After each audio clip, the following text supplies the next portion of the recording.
How is it possible to advance your career while being pregnant and being pregnant with your first child?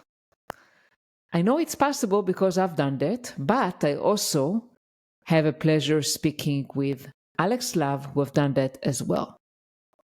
So, hi everyone, and welcome to another episode of From a Woman to a Leader, a podcast dedicated to discussing women's unique challenges in the tech industry. I'm your host, Limor Bergman Gross, and today I have a great pleasure interviewing Alex Love. Alex, she is a VP of Marketing and Communications at Riva Solutions, and her story is a powerful example of what it means to drive your career forward, even when facing major life changes. In her case, she shares the journey of advancing to a VP role while being pregnant with her first child, and how she successfully advocated for herself, how she continues to pave the path forward for other women in her team. So, if you can relate to that and you're curious about navigating promotions, building trust with senior leaders, and making bold career moves, stick around. Let's dive right in.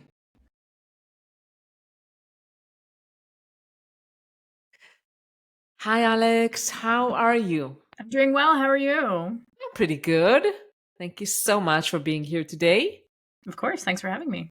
Yeah, it's my pleasure. And I know that you are working at Riva Solutions. Correct. And let's kind of maybe start talking about your path there from a director to a VP and how you got promoted. So maybe you can share initially how you joined Riva Solutions and what was your initial role. Yeah, sure. So I've been with the company about 4 years, almost to the day. And I joined coming out of a smaller consulting firm. And it was I just kind of felt like I had hit kind of the top of where I was going to get with the consulting firm there. As a marketer, I think you have to be very in line with the vision and the goals of the CEO. And I'd sort of started to think that the paths, were a little bit different at the previous firm. So passively looking for an opportunity.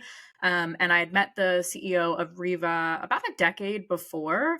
In passing at a networking event, I had a company prior and he was one of our first sponsors. We kept in touch here or there. But I reached out and said, hey, I see that you have a director of marketing role. I'm okay where I am right now, but I would be interested in having a conversation. And that kind of fast tracked me through to the process. And this is COVID 2020, like peak COVID season. And so, I didn't do any in-person interviews. I think I had one virtual interview with, one of the senior leaders there at the time. And then didn't hear anything for a little bit, and then ended up getting an offer to join the team that I had never met anyone else. I had never been to their office. I really had very low context to what I was getting myself into. But I, at the time, said, it's COVID, it's 2020, if this risk doesn't work out for me, I don't think anyone's going to hold me accountable for it, right? If I decide, hey, I mea culpa, I made a mistake, I need to leave. But thankfully that moment never came. And so I started off as their director of marketing. And the intent really was to build up a new department with them. They had some individuals who were functioning in that role, sort of as a cross collaboration, but they didn't have a true leader in the space, and they certainly didn't have any resources. So I came on, I hired my first intern. We sort of got started in the marketing function, and then very quickly was able to identify there were some other gap areas that I had some skill sets in that the company could benefit from. Being a small business, you have to wear a lot of hats. I had a background in communications and event management, and that was something that very quickly got assumed into my role as well. So a year later, I think I was director of marketing and communications, and we were doing events as well. So the scope has continued to get larger, but it's been a lot of fun. And I've been able to bring in some of the consulting background that I have. I do a lot of our strategic planning too. So, never a dull moment, but started off as that director of marketing and now sitting in this VP of marketing and communications role. Wow, incredible. So I hear several things here, kind of just to summarize what I heard from you. So first of all, networking is important and you never know when you're gonna, encounter those people, right? That you meet. It's kind of one Yeah, thing. it's one of those things, and I am a natural introvert. Networking is not at all natural to me. I do much better in small one-on-one conversations. So, like this big room networking thing for me, conferences, right? That's like a place that I really don't think I do well. But you have to kind of have a plan, right? And that is one of the things that I cannot stress to people enough is that be open to making connections. And even if that person doesn't seem like they have value today to you, you truly never know when they may become valuable or have a connection they can pass along or a job opportunity. And I think the position I'm in is the perfect example. Someone who came through my life 10 years ago at a completely different phase for completely unrelated reason, ended up, having a job opportunity for me 10 years later, is now probably one of the best bosses that I've ever had. And, I hope that we continue to work together for a very long time. But, would I have known that? Would 22-year-old me would have known that? Absolutely not. But I'm really glad that, I had him in my network and was able to reach out and make that connection. And kind of the other thing that I'm hearing from you is that also the timing. We always think, oh, this is not a good timing. This is a better timing. So you don't have to wait for the perfect timing to make a change. So obviously you moved during COVID, which seems like, oh, that's the worst timing possible. So I'm also hearing, okay, maybe you don't have to put. I'm not, not too much worry about whether it's the right time or not, and kind of take a leap of faith. And if you have an opportunity that you want to try, just seize the opportunity. Yeah, I think I'm a big believer in that now over the past couple of years. Taking the leap to join Riva during COVID is certainly an example. But during that time frame, I was also going through a divorce.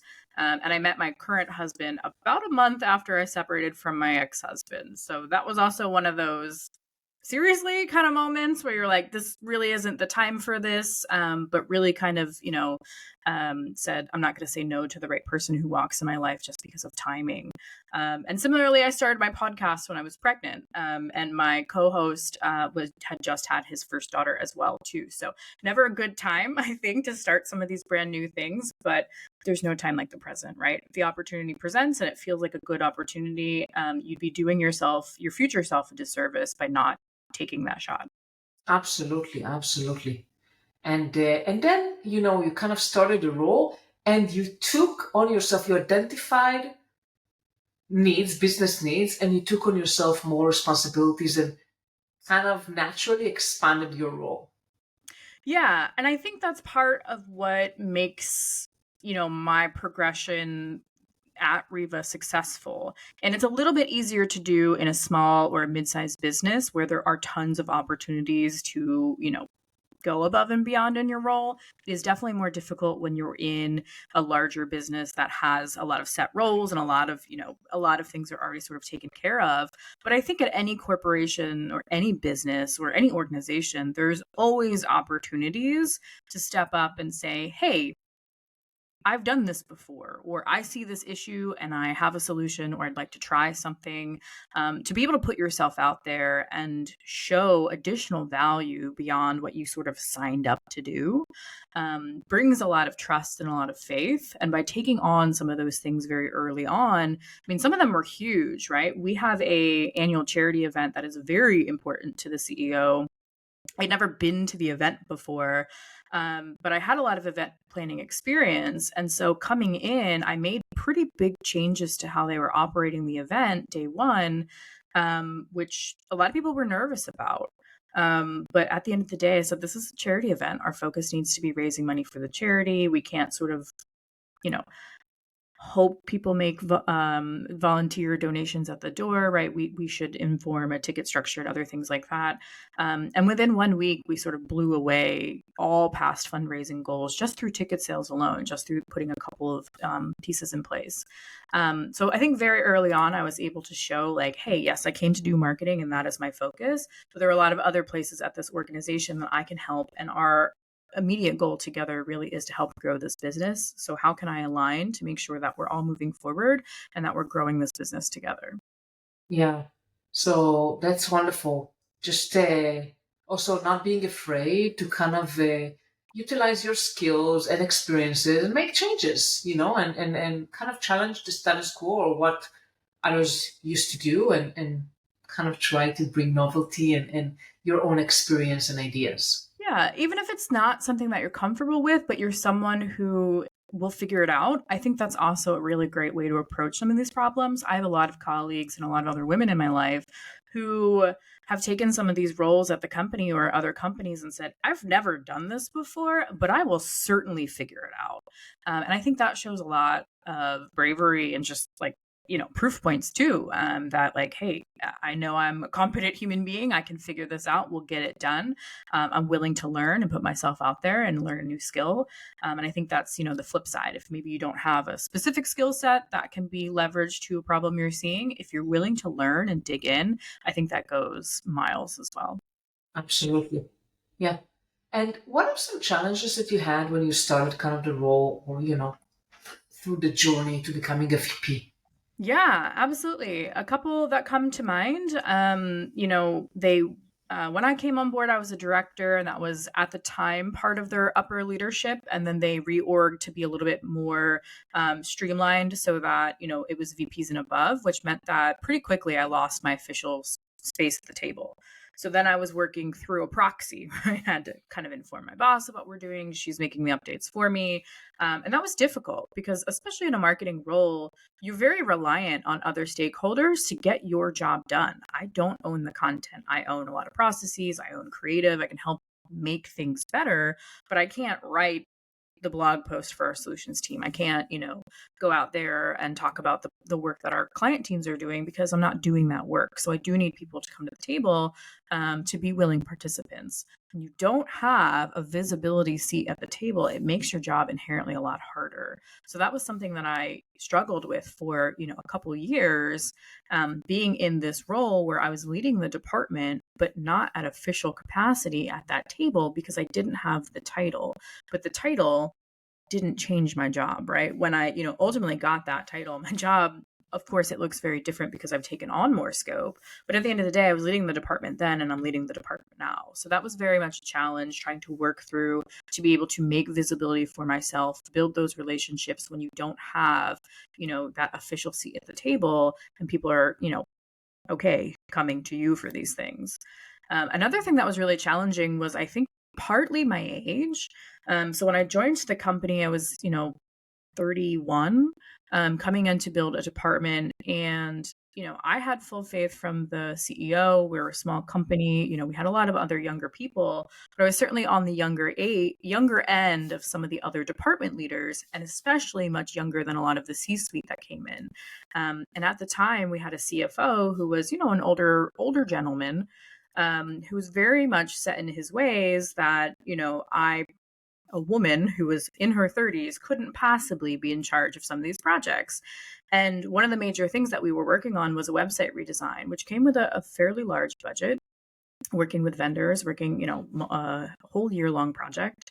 And it took multiple like conversations, emails, like outreach, for him to understand that he kept emailing our CTO about this, and he's not even involved in the project. He just kept assuming this must be run by a man over here. So Yeah. dealing with some of that, like old school, like older generation, was a little bit difficult in some of those roles because I do need you are the CFO. I do need this money, right? I do need you to understand that I'm leading this effort. Yes, it is possible for me to do this work, and I need you to come along on the journey with me. And I shouldn't be necessarily disqualified because of my age.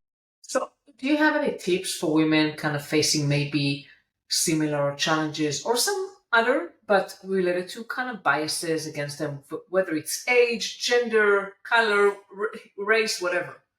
Yeah, I mean, I'm a pretty forward, upfront person, and I understand this is probably not everyone's approach. But the couple of times that that's happened in my career over, multiple different organizations, um, I've kind of gone right to that person and said, like, cut it out, right? Like, this is my role, this is my responsibility. I'm not quite sure why we're having these issues. I've never done anything to qualify me from being in your eyes not comparable to do this, right? So I've always had pretty direct conversations with these individuals that it's like, I'm here, I'm doing this work, I need you to get on board, and if you have a problem with that, go talk to the CEO, right? Because ultimately he's my boss, he hired me to do this role, and if you're going to get in my way, go talk to him, essentially. And that's worked in most cases, honestly. I don't think a lot of people expect you, especially, older men with younger women coming to them and saying like, cut it out. I don't think a lot of people take that approach and are comfortable being so direct. But that has actually worked in a lot of situations. And after those conversations, I've really seen most of those individuals back off or sort of start to treat me with a little bit more respect for the role and the things that I'm trying to accomplish. Yeah, I'm sure that I wouldn't feel comfortable doing that, but I think yeah, sometimes it's really important to call people out, and even you don't have to do it very kind of confrontational. You can just say, just very assertively, yeah, I mean that's my role, that's what I'm doing. So I really want us to collaborate, but I need you to respect, that I got here because I'm capable. Exactly. Yep. Yeah. And tell us a little bit about your journey to VP, and I know you were also pregnant during that time. So, kind of tell us how that kind of came about. Yeah. So, about 2 years into my tenure there, I was still sitting in the director role, and I started to have more conversations with my boss, supervisor at the time, about taking on a senior director role. Again, I'm someone who keeps pretty good track of like a lot of the brags and accomplishments that we have. So I knew that I had the quote receipts to show that we were being successful and that we were, accomplishing our job and then some on top of what I had signed up to do. But my supervisor at the time, who's no longer at the company, really was like, maybe, again, it was sort of one of those things where he really truly enjoyed being on top, the point person for all of the different departments under him, and really felt uncomfortable with someone coming up to represent their own department, essentially. Yeah, So once he left the company, thankfully I'd always worked on building a relationship with our CEO because, again, it's his company at the end of the day, and marketing has to be aligned with him. So it behooved me to have a good relationship with our CEO. So I started having conversations with him directly, and was talking about, all the accomplishments, all the additional things I'd taken on. It was good timing at that time because I, in a past life had been a management consultant. So I had a lot of meeting facilitation experience, and we were starting to think about our strategic planning cycle. So I was able to offer my skills that, weren't present across the company elsewhere to help with meeting facilitation and design, to help with some of these strategic conversations. And that put me in front of a lot of individuals and put me in direct line of sight of the CEO, who said, hey, this is a really cool skill set that we would have had to pay for an external consultant for, but we have someone who can do it inside.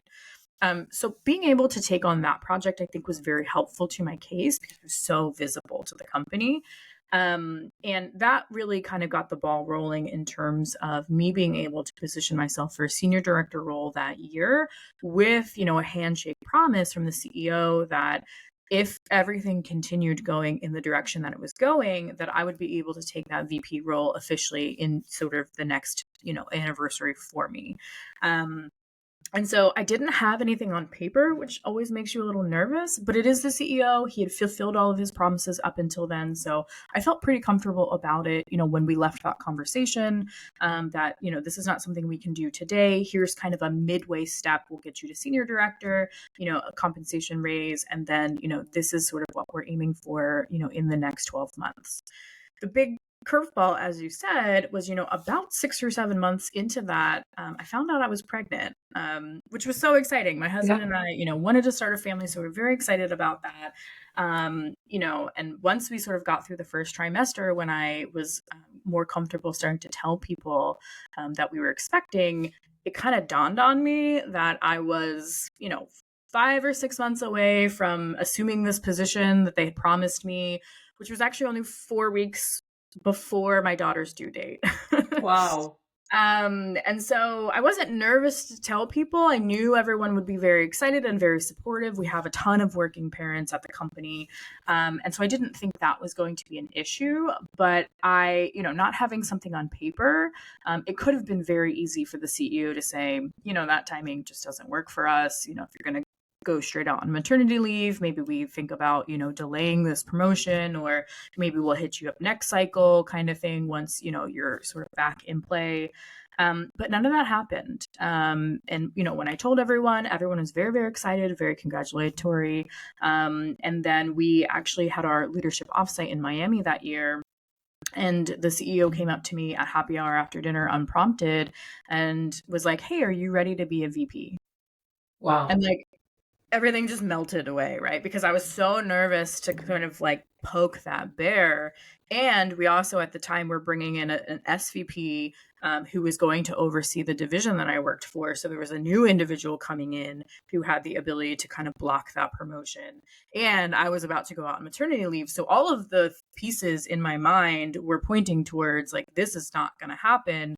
It will happen. Maybe it's just going to be delayed. But it was really nice to hear that, just because I was going on maternity leave, that didn't change the plans. The promotion went through, January 1. On January 29th, I welcomed my daughter. So, everyone was very supportive. My team kept rolling. The world didn't end, right? We all made it through maternity leave.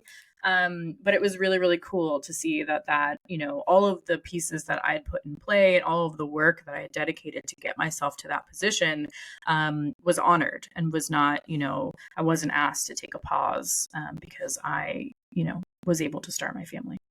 For sure. I mean, this is a wonderful story, and I wish all the leadership, at companies would be like that.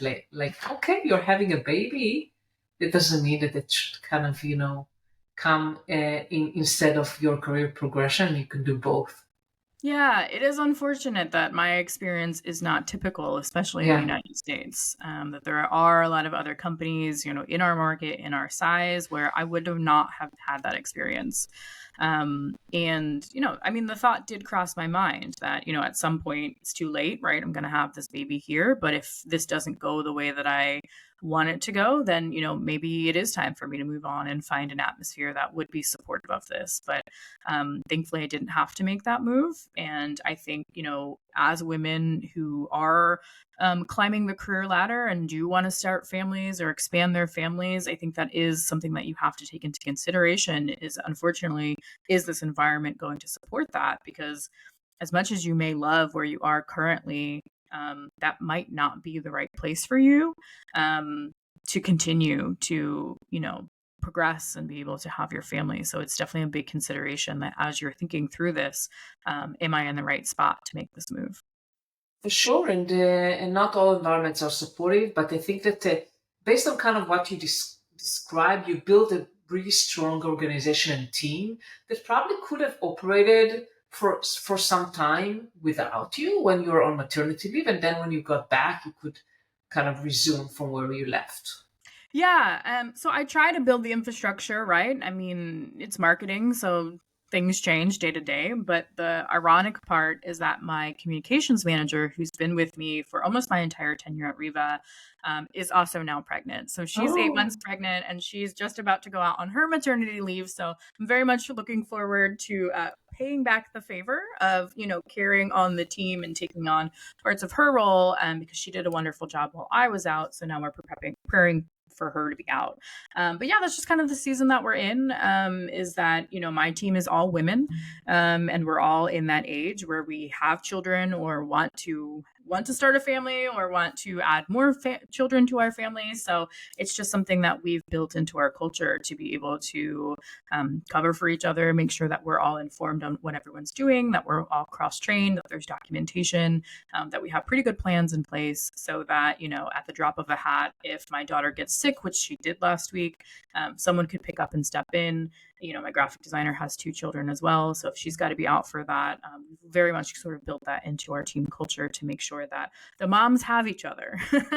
And definitely. then, when my communications manager has a bad day, being pregnant is absolutely terrible, we're able to cover down and make sure that she can take the time off that she needs to feel better. That's wonderful. I'm so happy to hear that Riva has that culture, and at least your kind of organization have that culture that support women who, have children and want to expand their family. That's how it should be. Unfortunately, it's not in all places, but that's kind of how it should be. Yeah, I know. And the second I got my daughter in my hands, I think 2 weeks later, I told my husband I wanted another child. So clearly we haven't Wow. started that yet. But babies are, they're cute, right? You They're definitely adorable. Yeah, I have want four, another. so I have four children, so I can definitely agree. But I needed some break between Yes. pregnancies. No, no, no. Yeah. We haven't started trying. We definitely do want another one. So that's something that we'll, at some point have to put in the plan too, is this sort of a little bit of a rotating door between my, department. If my communications manager decides to have a second one after hers too, right? That would sort of put us on a couple year cycle where, one of us is always sort of out or on the way out, but we'll make it work. I think that's what women do. They just sort of find a way to make it work. And if it's important to you, it's a priority. Absolutely. And I think that actually juggling between home and work and being a mom makes us even better. Yeah. I mean, there are some weeks, like this past week, I was like, man, this is really hard. And I don't know what I Yeah. signed up for because there's a lot of things swirling both on the personal and professional side this week. And my daughter, got hit with some daycare germs and that took all of us out. And there's a lot Oh, of other things happening right now. So it's just kind of the perfect storm of, a lot of chaos on both ends of the cycle. But apart from those weeks, right? I think if you are able to figure out how to successfully prioritize your world and be flexible, right? You can write all of the plans that you want to, and that's just not what's going to actually end up happening. So you have to let go, I think, of a little bit of like perfectionism. And that was a little bit hard for me at the beginning of my pregnancy, especially as an athlete, going to the gym and not even be able to walk on the treadmill for 5 minutes without feeling like I was going to throw up. But you eventually sort of figure out this is the season that I'm in. I have to sort of reset my expectations on what I'm capable of doing because at that time I was also growing a human being. yeah. So I had to worry a little bit less about, what my output at the gym was and just be thankful that I was in a place where I could be at the gym at all and be able to still have that space, be able to, be safe, be healthy during my pregnancy, but just reset my expectations on what I was able to accomplish. So I think that's just how you have to approach life as a mom at any stage is just setting the expectations for what feels realistic, throwing half of that out the door, and then just sort of going with the flow. Because at the end of the day, I want to make sure that we have a great environment for my daughter and that she is my top priority. But I can do that and also advance my career if I'm able to prioritize, set those expectations, set the boundaries, and really work within the community system to say, today's not the day. I can't get it done. Who can help Yeah. me, right? And Yeah. be able to willing to pay that back when that question comes back to you from someone in the community that helped you out in the past. Yeah. Absolutely. And I wanted to mention one thing, kind of on the transition and your growth to a VP, that you mentioned kind of you openly discussed with your manager or with the CEO your kind of aspirations and the plan. Mhm. And when I was still a director, you're talking about a VP role. And it was kind of natural, right? Conversation around what you wanted. And yeah, it may not happen immediately, but it was kind of very clear to both of you what was the kind of career progression you wanted. And this is super important, right? To be very open and transparent about what you want in your career. Because when we don't do that, how can we expect things to happen? Yeah, no one can read your mind, right? Yeah. And I think especially at a small business where there is no set ladder and there is no one above me, I only have to build the rung as I go. And so, now that I'm sitting in this VP role for the past 8 months, I've already started to have those conversations about how do I get to the next role, which is SVP. But my ultimate goal, and this has been stated, I want to be your CMO. That role doesn't exist. How do we get there? What is the timeline? What things do you need to see from me to be able to feel confident that I can do the SVP role and ultimately join the C-suite as your first CMO? So, that conversation happens the day after you get the promotion, right? You're like, okay, we did it. I'm the VP now. How do I get to the next level? Because if someone has to be able to articulate to you, I need to see you do these things. This is where I need help. This is what I'm expecting at this level. And you need to be able to deliver those. So if you don't ask the question and state what your goals are, you'll never get that plan from Yeah. someone. You'll never be able to say, you know, just because you think you're doing a good job or you know you want these things, again, no one can read your mind.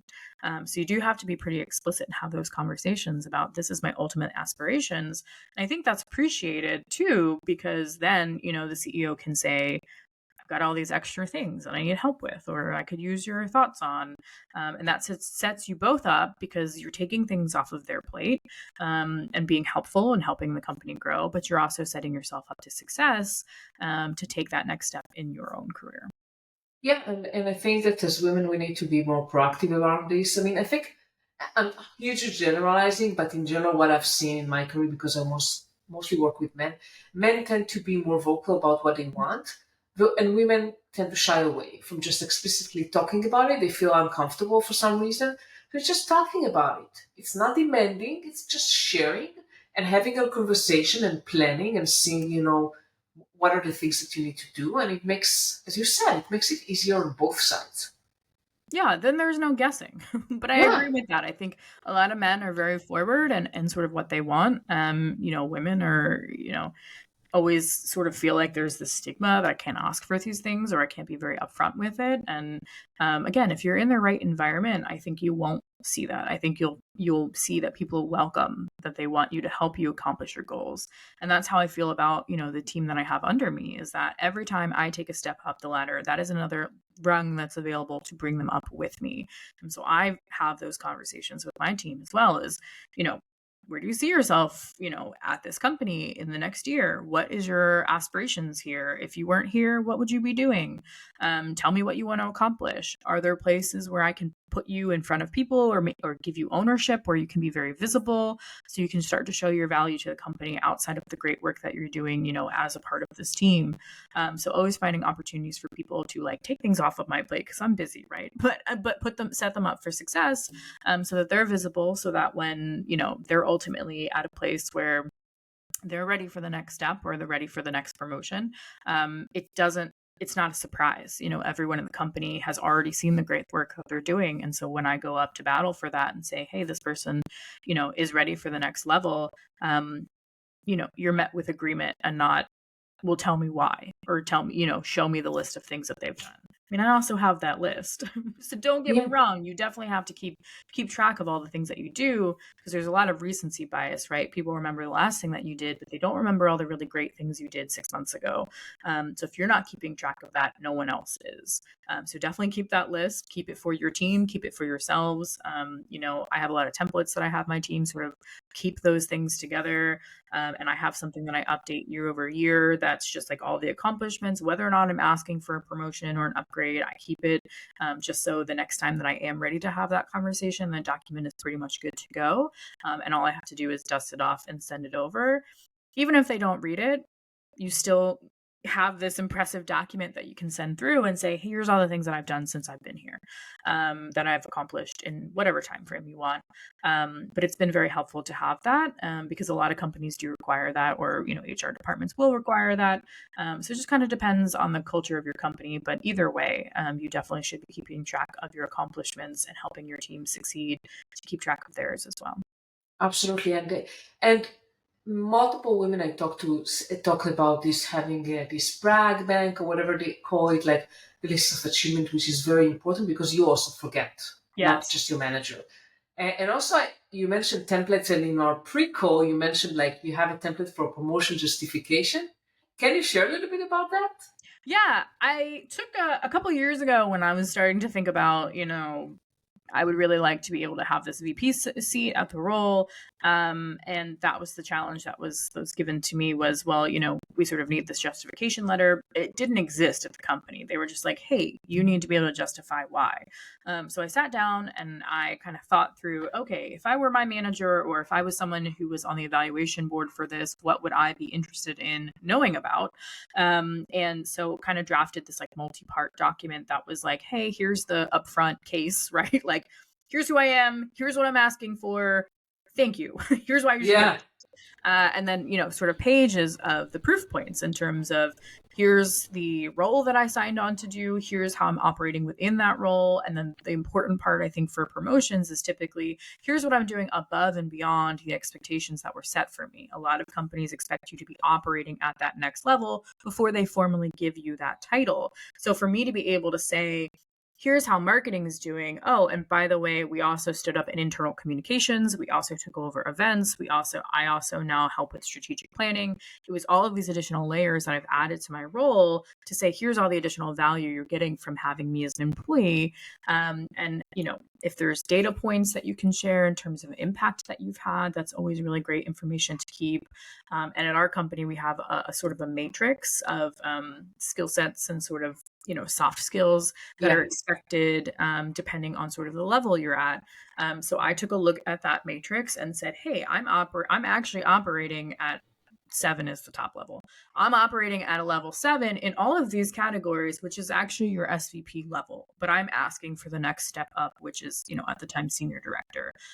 So I laid that out for people in the matrix so they did not have to go back and do the work for them. So it does take a little bit of time to put this stuff together, but it is one of those documents where if you take a look at it every 6 months, keep it up to date, after the heavy lift is over, you have this wonderful document that you can pull out at any time and justify, hey, give me the next promotion, right? I'm ready to go.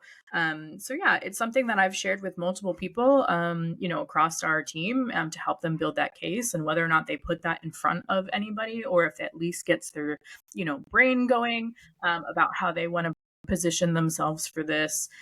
It's just all encompassing so that you leave no question that you are the correct candidate for this position and that you have earned your promotion. Perfect. Sounds great. If this is something generic enough, I will be happy if you can share it, after the call, and we'll put it in the show notes. And is there anything else you would like to share before we end our call? No, I absolutely love being able to sort of share my story, and I wish that more people had this experience. But it's kind of my mission now that I'm like a mom and a manager, that I'm trying to be able to sort of empower the next generation to be able to have similar experiences and to not accept that they have to choose between their family or their career. That it's hard. Don't get me wrong. This is not an easy path. But if this is important to you, you absolutely can continue to progress in your career and grow your family. You just have to be very clear about what your goals are, what your boundaries are, and then being able to leverage, the community around you and the environment around you to make a successful space for both to be possible. Absolutely. I completely agree with you. Thank you so much, Alex, for being here today. It's been such a pleasure having you. Thank you so much for having me.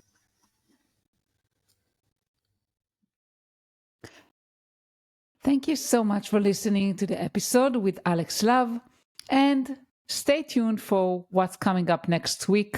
You are going to love next week's episode. Next week, I'm sitting with Disha Mukherjee, and she's a data engineer, and she has overcome incredible both personal and professional challenges. And she shares a story of resilience from facing life-threatening surgeries, stepping up as the head of her family, and making bold career move from India to the UK. And she's now thriving in tech and is here to inspire you all to pursue your dreams, no matter the obstacles. Trust me, you don't want to miss it out. So sit down, hit subscribe button, turn on the notifications to get the episode as soon as it drops. I'll see you next week. Thank you so much for listening.